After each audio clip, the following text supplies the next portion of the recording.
भारत की 3000 स्टूडेंट्स के आसपास जो ईरान के कई शहरों में पढ़ रहे हैं, मेडिकल कोर्सेज बेशतर कर रहे हैं। उसमें कश्मीर घाटी से 2000 के आसपास स्टूडेंट्स हैं। हमने बाज़ाब्ता तौर देश के प्रधानमंत्री नरेंद्र मोदी जी को चिट्ठी भी लिखा है, देश के विदेश मंत्री को चिट्ठी लिखा है। हम भारत सरकार से रिक्वेस्ट करते हैं कि आप स्टूडेंट्स के संपर्क में रहें। आप स्टूडेंट्स को अगर लगता है उनको, वो बाज़ाब्ता तौर एक कम्प्रिहेंसिव इवैक्यूएशन प्लान भी वापस उनको ले सकती है। रात भर जो प्रोटेस्ट, डिमॉन्स्ट्रेशन और क्रैकडाउन हो रहे हैं, उससे काफी जगहों पे किलिंग हो रही है। बच्चे हमारे जो स्टूडेंट्स हैं वो काफी डरे हुए हैं, सहमे हुए कि कहीं हफ्तों से ईरान में जिस प्रकार के हालात हैं, जो क्रैकडाउन, जो किलिंग्स, जो डिमॉन्स्ट्रेशन, प्रोटेस्ट हो रहे हैं ईरान के कई शहरों में, जिसमें तेहरान, शिराज, मशहद और बाकी शहरों में किस हिसाब से जो क्रैकडाउन्स चल रहा है, जो प्रोटेस्ट डिमॉन्स्ट्रेशन जो चल रहे हैं, उसमें इस बीच भारत की 3000 स्टूडेंट्स के आसपास जो ईरान के कई शहरों में पढ़ रहे हैं, मेडिकल कोर्सेज बेशतर कर रहे हैं। उसमें कश्मीर घाटी से 2000 के आसपास स्टूडेंट्स हैं जो वहां अलग अलग कोर्सेज पढ़ रहे हैं। तो चूंकि वहां इंटरनेट सर्विस मुअत्तल है, सब कुछ ठप है, उस वजह से जो घर में उनके, भारत में उनके जो परिवार हैं, जो उनके सदस्य, वो काफी ज्यादा परेशान है, वो काफी डरे से हुए, सहमे से हुए हैं। 5 दिन से उनके पास कोई लगातार कोई कम्युनिकेशन नहीं है उनके स्टूडेंट्स के जो वहां पढ़ रहे हैं, या उनके परिवार के जो सदस्य वहां जॉब कर रहे हैं, या अलग अलग यूनिवर्सिटीज में वो जो है डिफरेंट कोर्सेज कर रहे हैं। डिस्ट्रेस में है पूरी परिवार। 4-5 दिन से कोई कम्युनिकेशन है नहीं। उन्होंने हमसे रिक्वेस्ट की थी कि आप भारत सरकार को चिट्ठी लिखिए, आप उनके साथ मामला टेकअप करें,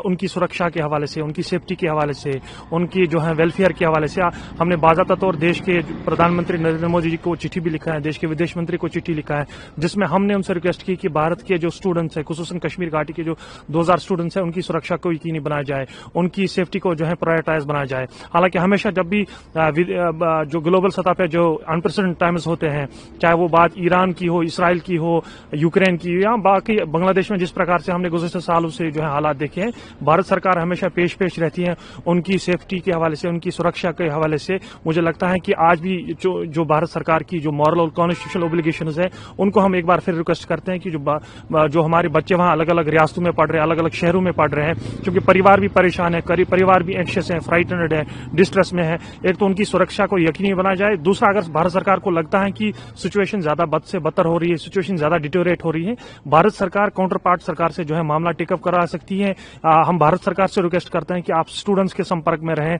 आप स्टूडेंट्स को अगर लगता है उनको, वो बाज़ाब्ता तौर एक कम्प्रिहेंसिव इवैक्यूएशन प्लान भी वापस उनको ले सकती है, ताकि जो उनके पेरेंट्स परेशान भारत में है उनको सही रिलीफ मिल जाए। आपका अभी कम्युनिकेशन नहीं हो पा रहा है 5 दिन से, उससे पहले जो कम्युनिकेशन हुआ, किस तरीके से आपको खबरें मिल रही थी वहां से, क्या बोल रहे हैं? 4-5 दिन पहले जो कम्युनिकेशन स्टूडेंट्स के प्रति था, हालांकि जो उन स्टूडेंट्स के कल रात को एक ग्रुप जो है स्टूडेंट्स का, जो इराक बॉर्डर से ट्रैवल करके गए थे 2-2.5 घंटा, उनसे लास्ट नाइट एक कम्युनिकेशन हो पाया, जिस वजह से वो कह रहे हैं कि ईरान में हालात बहुत खराब हैं। रात भर जो प्रोटेस्ट चल रहा है, दिन में तो ऐसे प्रोटेस्ट नहीं हो रहे हैं, लेकिन रात भर जो प्रोटेस्ट, डिमॉन्स्ट्रेशन और क्रैकडाउन हो रहे हैं, उससे काफी जगहों पे किलिंग हो रही है, और उससे बच्चे हमारे जो स्टूडेंट्स हैं वो काफी डरे हुए हैं, सहमे हुए, जिस वजह से उनके परिवार कश्मीर या बाकी देश के अलग अलग रियासतों में है, वो ज्यादा डिस्ट्रेस में चले गए, उससे ज्यादा वो एंक्शियस हो गए। तो वो कह रहे हैं कि अगर भारत सरकार को लगता है कि इस प्रकार की सिचुएशन है, क्योंकि बाकी जो ममालिक के जो लोग जो सरकारें हैं, या जिनके बच्चे वहां पढ़ रहे हैं, जिनके स्टूडेंट्स पढ़ रहे हैं, वो भी लगातार अपने स्टूडेंट्स के टच में है। लेकिन थैंक गॉड कि भारत सरकार की तरफ से भी कम्युनिकेशन है कि वो अपने स्टूडेंट्स के साथ संपर्क में है, कम्युनिकेशन में है, और बाज़ाब्ता वो जो है कम्प्रिहेंसिव प्लान अगर उनको लगता है वो बना सकते हैं। जो क्लासेस हैं आपकी, अगर बातचीत हुई हो तो क्लासेस के बारे में क्या बोला जा रहा है? वहाँ चल रही है क्लासेस, बच्चे पेपर दे रहे हैं या क्लासेस अटेंड कर रहे हैं, क्या है? क्लासेस अगले 15 दिन के लिए जो है ईरान में बंद कर दी गई है। ऑनलाइन जो ऑफलाइन का जो क्लास मोड था वो ऑनलाइन कर दिया गया, चूंकि इंटरनेट सर्विस मुअत्तल है, तो ऑनलाइन भी क्लासेस जो है बंद की गई है। जिस प्रकार के हालात जो है लग रहा है कि सिचुएशन डिटोरेट हो रही है, हम भारत सरकार से रिक्वेस्ट करते हैं कि जो है उनकी सुरक्षा की यकीनी बनाने के साथ साथ एक कम्प्रिहेंसिव प्लान इवैक्यूएशन का बनाया जाए, ताकि सही रिलीफ स्टूडेंट्स को मिल जाए।